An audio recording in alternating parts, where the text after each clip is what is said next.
practicing Bhakti Yoga for close to 20 years now. This evening I'm going to share with you something very special about one of the ancient texts. But before we get started, may I request all of you to please sit straight. Close your eyes, fold your palms together, and we are going to offer a simple prayer, asking for the grace of our spiritual teachers. If you know these prayers, you can chant with me, otherwise just hear attentively the beautiful sound vibration. And it is said that if you hear these mantras attentively, even if you don't know the meaning, if you can't chant, you will still take the full benefit of it, as much as I do by chanting. You will also simply by hearing. Om Ajnana Timirandasya Jnananjana Shalakaya Chakshurun Militam Yena Tasmai Shri Gurave Namaha. Namo Vishnupadaya Krishna Prashtaya Bhutale Srimate Bhakti Vedanta Swami Niti Namine Namaste Saraswate Deve Gauravani Pracharine Nirvishesha Shunyavadi Paschatya Deshatarine Jai Shri Krishna Chaitanya Prabhu Nityananda Shri Advaita Gadadhara Srivasadi Gaura Bhakta Vrinda. Hare Krishna Krishna Krishna Hare Hare, Hare Rama Rama Rama Hare Hare. Can you open your eyes? Hare Krishna.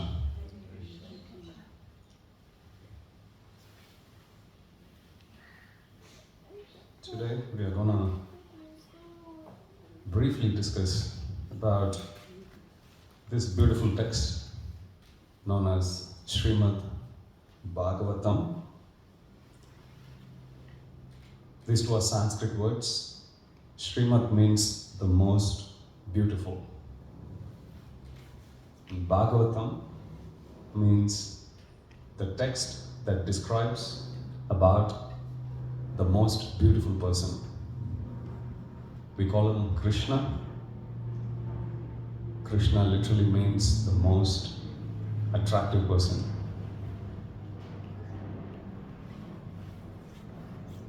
Today I thought I'll give you a bit of a background, a bit of a history about the situation and circumstance in which this book was written. This is just one of the 18 books. So Srimad Bhagavatam is a set of 18 such volumes. It has about 18,000 verses. And this is considered as the essence of all yoga texts. Going by the ancient Vedic texts, there is a body of knowledge known as the Vedas. How many of you have come across this term Veda? V-E-D-A. A good number of you. Veda means knowledge, a huge body of knowledge, a repository of information that gives you wisdom about anything and everything that you would want to know in this world and even beyond. It has information about medicine, yoga, what happens inside you. There is even a Veda known as Dhanurveda about how to fight war. Ayurveda you might have come across. The Veda or the body of knowledge that deals with one's life, health, medical science, so on and so forth. So Veda as such, it's one umbrella term that's used to denote this vast body of knowledge. Initially, before we as humans started to get used to reading and writing in notebooks, in pens, in ancient times, this knowledge was actually given by a teacher to a student by means of sound vibration, just as an oral tradition. It is said that repetition is the mother of learning. Even if you don't know this mantra, Hare Krishna, if you keep hearing this mantra over a period of time, you come here on a Sunday, you like the sound, come back again, second time, third time you will chant like a pro. You'll feel like, yeah, I know about it. Same way, this is just one mantra, one verse. Now, if you keep hearing a series of verses over a period of time, you will, even without you knowing, just like how you would memorize any song of your favorite singer, similarly, you will start to, even without you knowing, the mantras will start to linger in your consciousness, and you will start even mentally hum that. So that was the tradition. Except that in place of one mantra, the student would keep reciting day in and day out, thousands and thousands of them. So this is how this knowledge was transferred from the teacher to the student, and the student, once he or she graduates, they would in turn become the teacher and they would share that knowledge with others. So this was the oral tradition that was followed, not only just in Indian culture, but actually around the world. This was the tradition. You can speak to your grandfather, grandmothers if you still are fortunate to have them. They'll give you a lot of wisdom. Many instances they may even be illiterates. They may not have even gone to school, but simply by hearing, they would have actually acquired so much knowledge.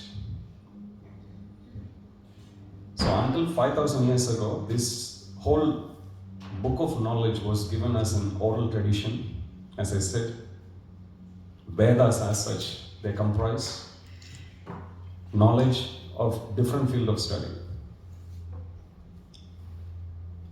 But in the day and age that we are, it is known as Kali Yuga. There was one teacher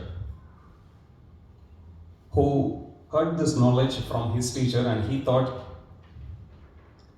I can already see the symptoms of people who are either born at that point of time or who are soon to appear. And he could see a remarkable change in the way how people conducted themselves, a change in how good they were with their habits, with their consciousness, generally, as such, with their mental health. He could see that things are actually taking a downturn. I better do something to make it easy for people who will appear in future.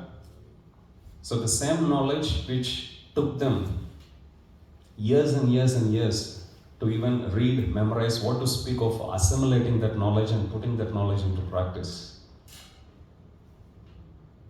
And what is the use of knowledge if you can't put them into practice? So he thought he would make this knowledge easily accessible for people. So based on these hundreds of thousands of verses, he carefully picked the essence of all of them, and then he scripted it The name of that teacher is Vyasa, V-Y-A-S-A. Literally it means the compiler. One who took the pulse of wisdom from the entire spectrum of this Vedic knowledge, compiled them together, encapsulated them. Even the abridged version spanned 18 volumes and 18,000 verses. So we can only imagine how vast the original version of the Vedic knowledge must have been.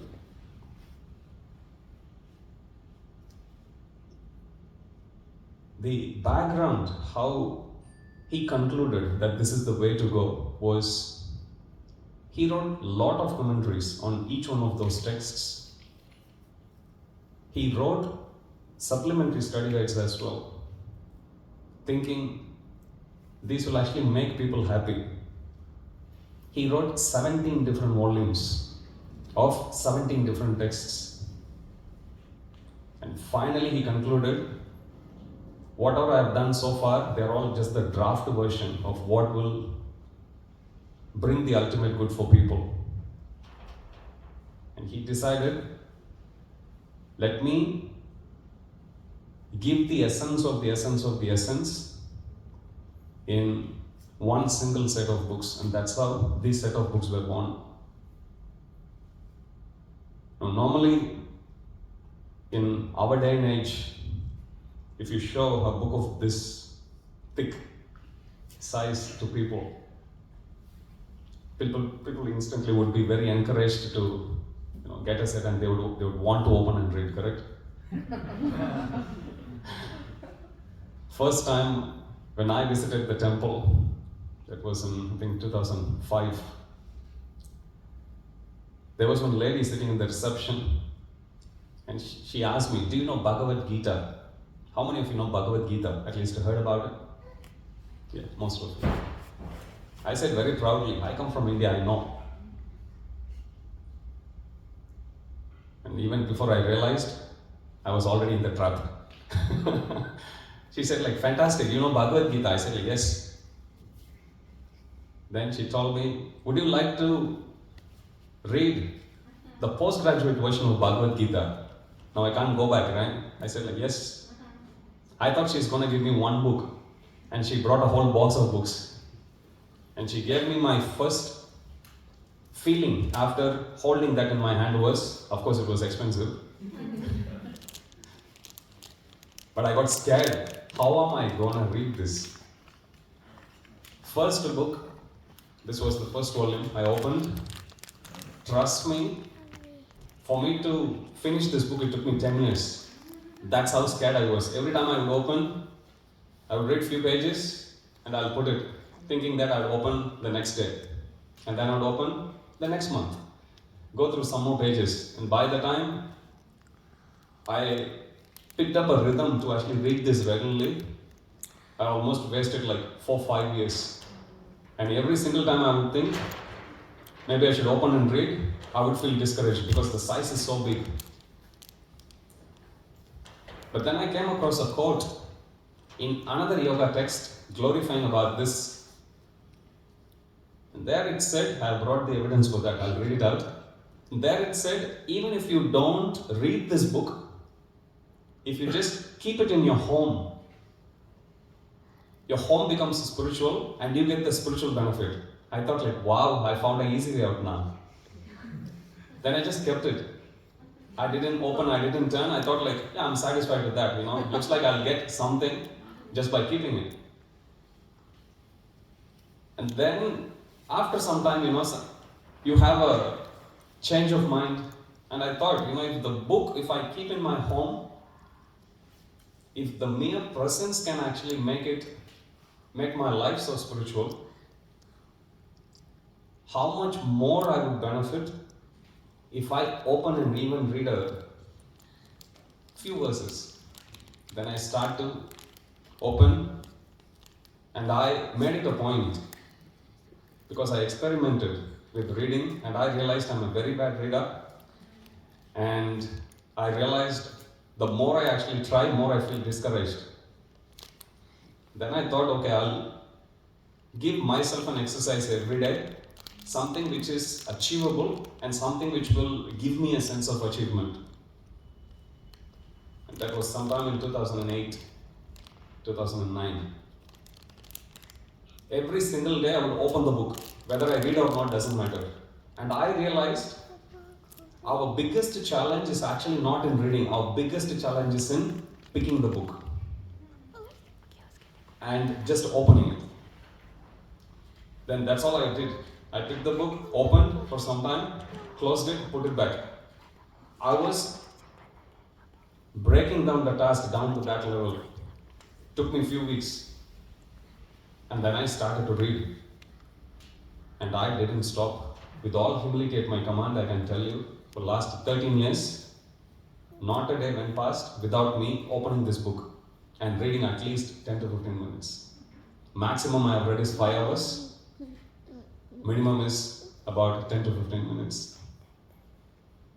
What I experienced, when you take that commitment, something which is simple, seemingly simple, I realized this book has also got life.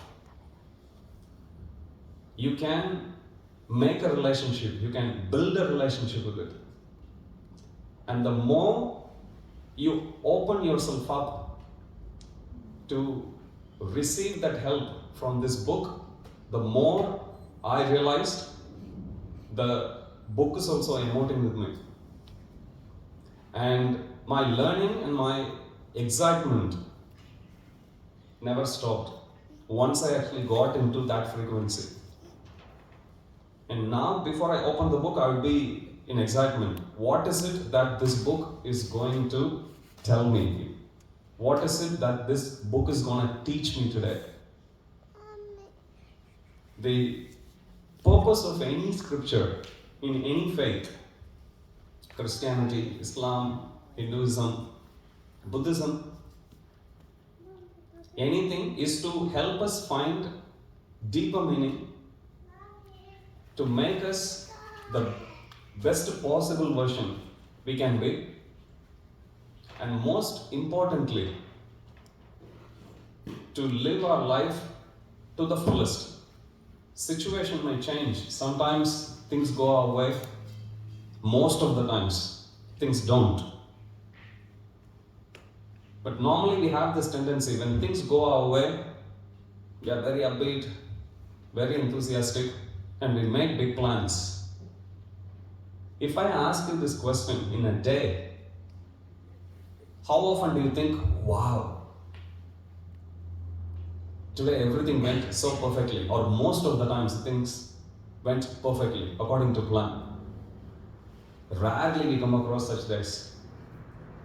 Most of the time, you wake up early in the morning, you realize you're already 2 hours late, 3 hours.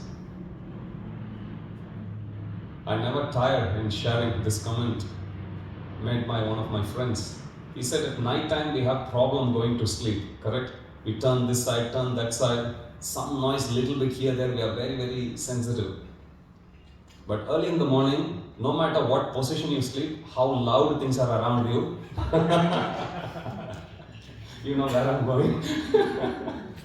You get the best possible sleep and you feel this is something I don't want to trade off even for $1 million. Somehow, we stay up late, stay up, and at 2 o'clock you start to doze slowly. 6 o'clock, that's when you go to peak. But it's a problem. I'll tell you something from Ayurveda, again, the science of medicine. It says how much rest you get before midnight, you get twice the benefit. Which means if you go to bed at 9 p.m. and you sleep till midnight, 12, even though it is only 3 hours you have slept, your body will take the relaxation as if you had slept for 6 hours. You get twice. How many of you have this experience of the converse, which is You think I'll go work night shift or I'll stay up late and I'll compensate for that sleep by sleeping the same duration during the day. And you go to bed during the day and you wake up and wonder, what did I do now? How many of you have that experience that your body doesn't get the same amount of relaxation as much as it does when you give it some rest at night time? Put your hand up. We all have. Just like we all have these plans, we can go about experimenting so many things like that in our lives and reinvent the wheel. Or we can just open the manual and read how this machine, that which we call as our body, works. Simply by opening this manual, you can fully understand it. Going back to the point, the purpose of any scripture, in any belief, any faith, is to help us realize our full potential, to live our life to the fullest possibility, to open up to receive the grace that the universe actually gives us, to understand who we are, what we are made of, both physically, mentally, spiritually, holistically. That's the purpose. One question that always people ask me is, but this book is very old. How is this relevant?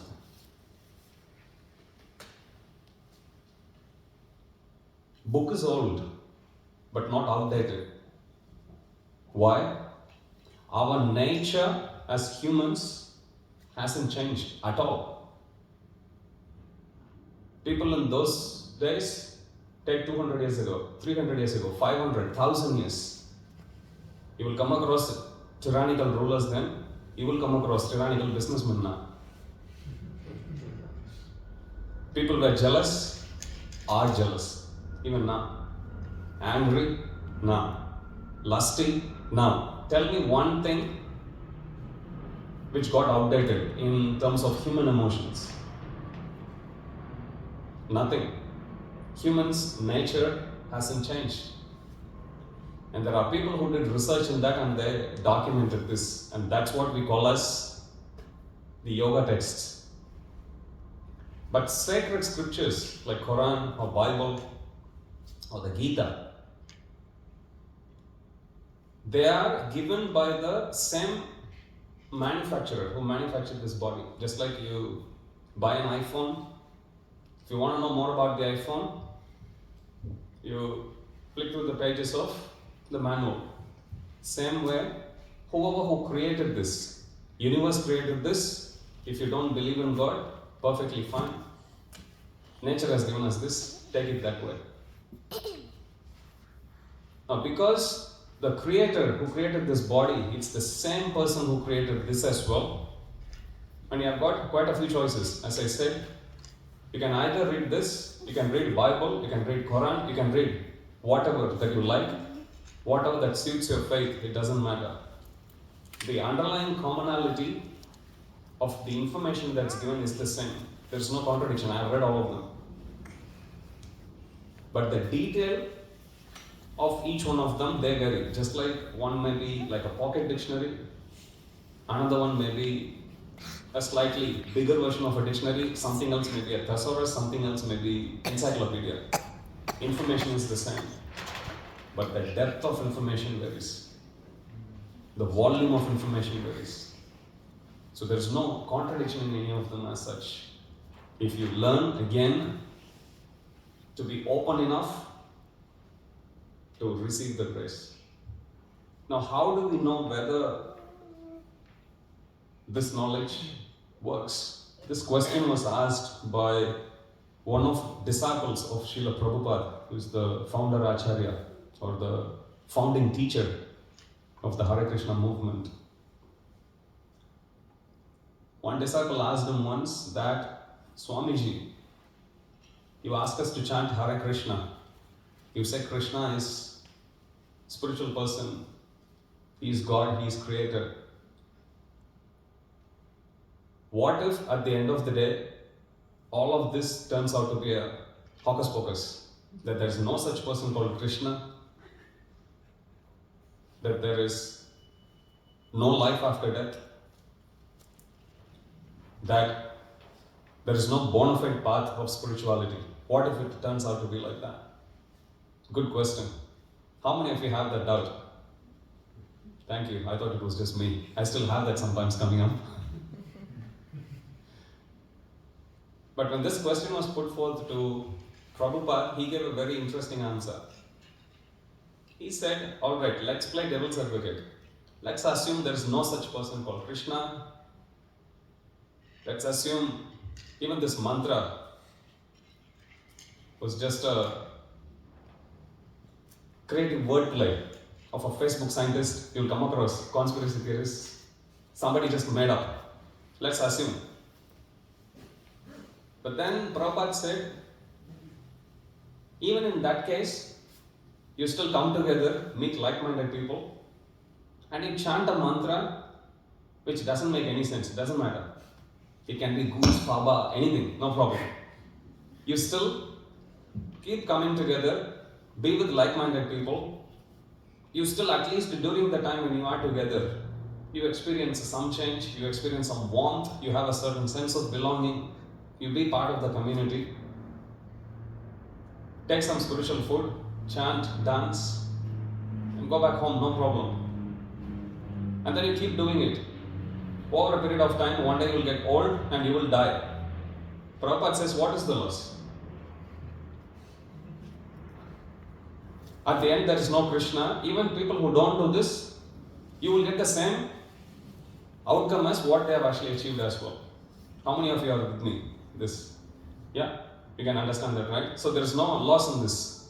But Prabhupada said, but what if, we have to talk about the other scenario also, right? What if all of this is true? What if there is indeed a person known as Krishna? What if this mantra, actually it's very bona fide, very authentic, and it lives up to its expectation, which is to make us spiritual, to make us happy, to help us progress in Bhakti Yoga. And at the end of life, you will go to Krishna. And then Prabhupada tells to the disciple. So in that case, we will all go to Krishna and we will go to hell. Because if Krishna is true, hell also must be true. So it's a win-win. Even if there is no such person called Krishna, even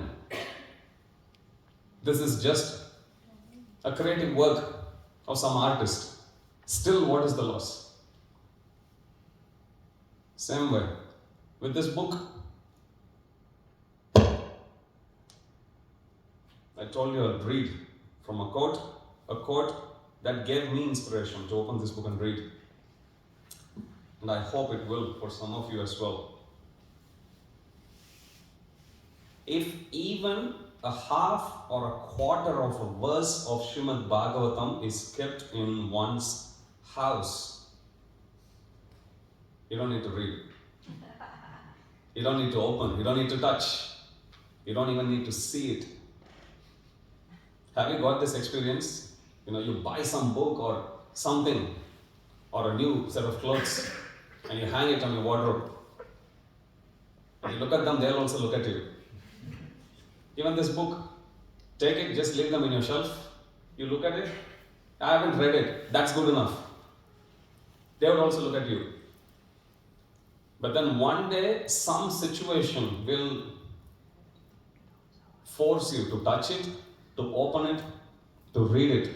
And Prabhupada said, even if once a person reads a word of this book, just a word of this book, their life will change. Let me finish reading this quote. It says, even a half or a quarter of a verse of Srimad Bhagavatam is kept in one's house that is glorious. So even if you don't have any interest to take the whole set of books, I strongly suggest at least take a photo of this in your iPhone. What's the loss? You have so much junk in your phone. At least have a photo of this. Going by Prabhupada's logic, what if all of this is true? Is kept in one's house that is glorious, for what is the need of accumulating thousands of other literatures? There's another one. In Kali Yuga, which is the glorious day and age that we live in, one who does not keep Srimad Bhagavatam in his house can never be delivered from the control of Yamaraj, also known as Lord of Death. I'm not here to scare you, I'm here to give you hope.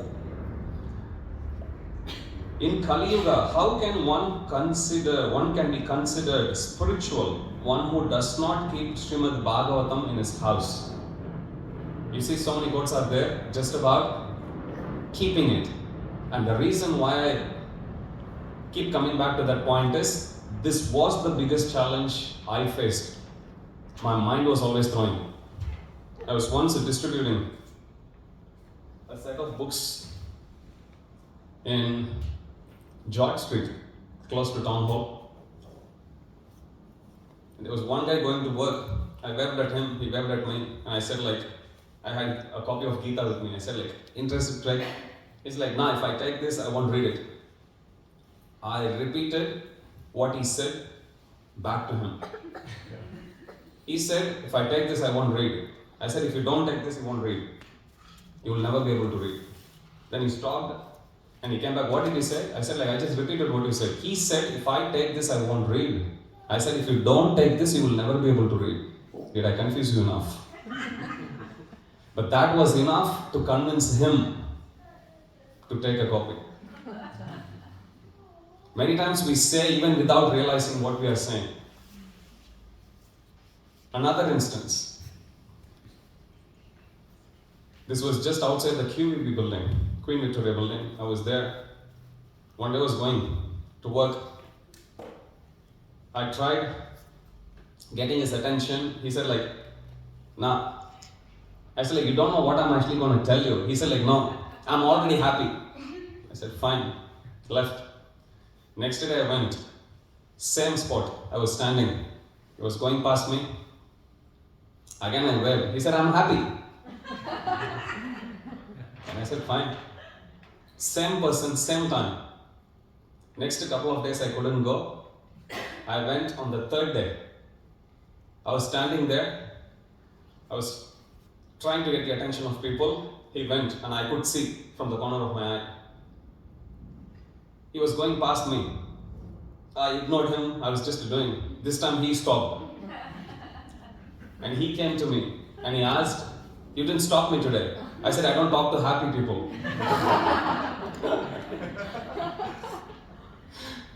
He said, no, I'm really having a tough time. What have you got?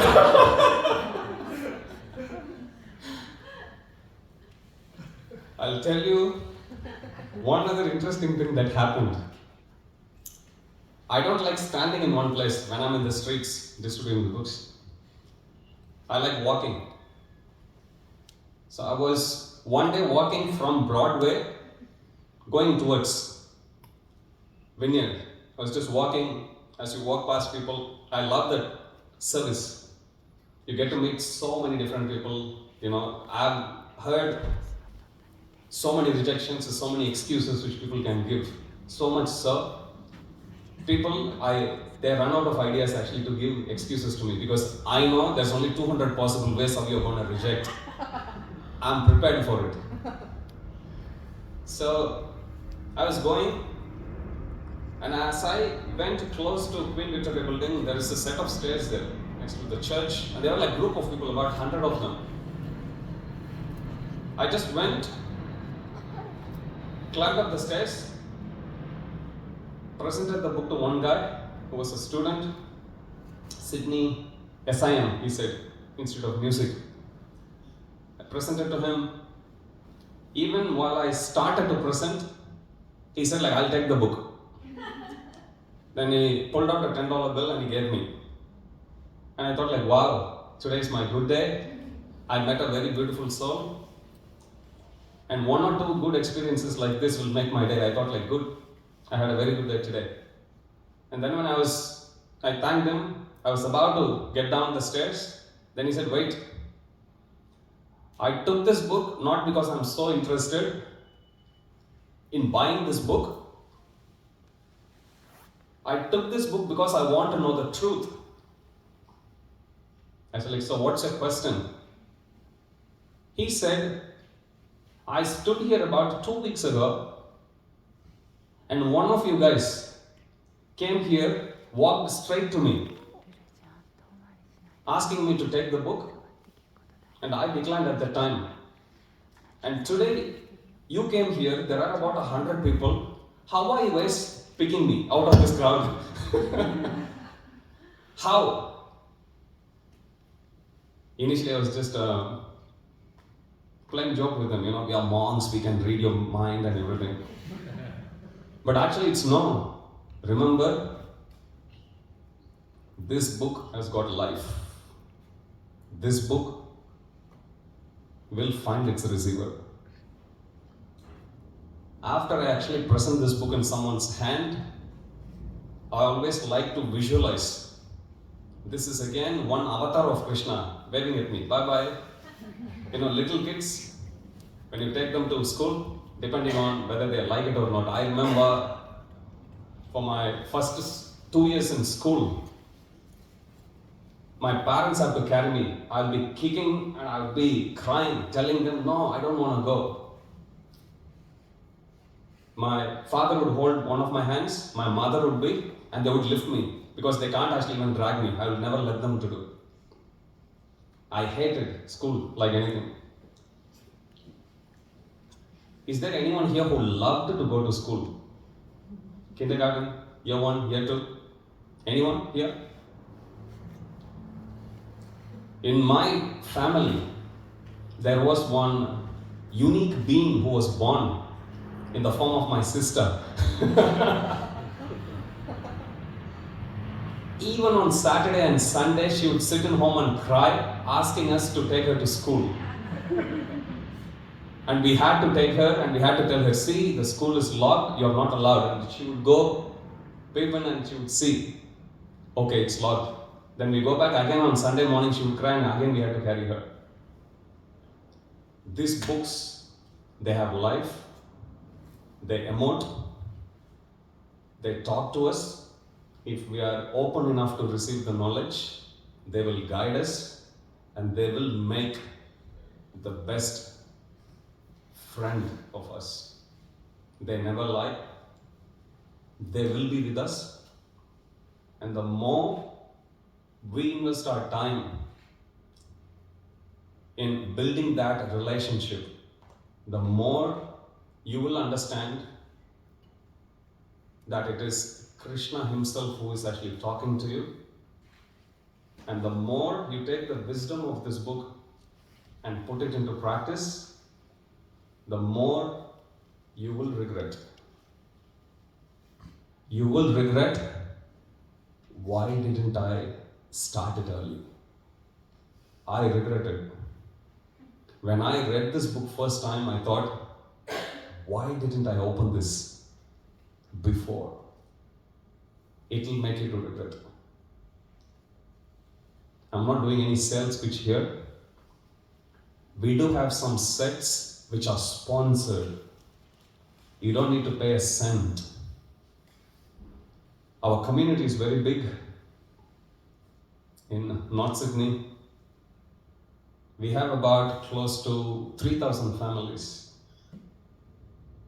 spread across close to 60 different suburbs.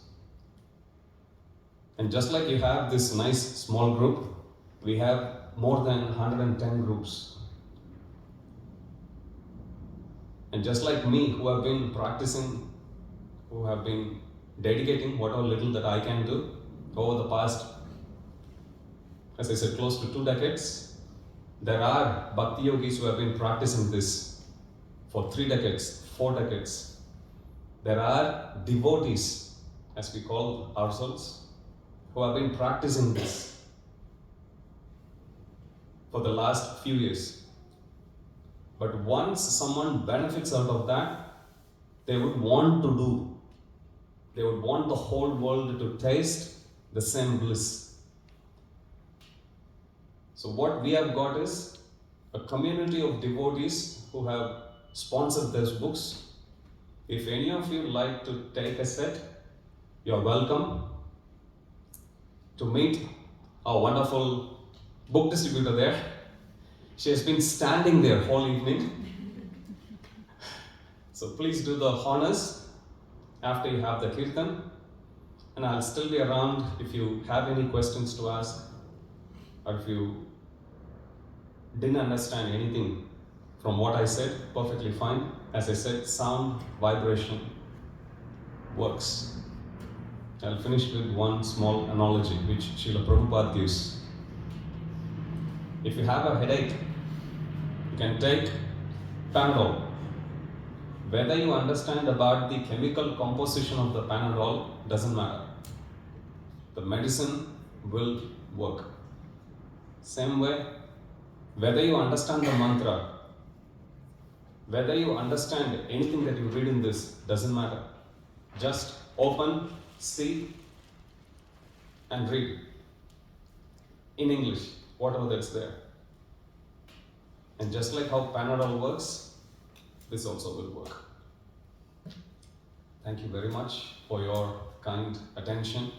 I know on Sunday evening, it's hard to stay awake, but you're all beautiful souls. I didn't see even one of you dozing off a little. I do doze off. Giving class is easy. Attending is very difficult. So thank you very much. I've been hearing nice things about all of you, how sincere you are, how dedicatedly you come here, chant together. I would love to come more often. Hopefully today is the start of that long journey. Thank you very much. Jagat Guru Srila Prabhupada Ki Jai.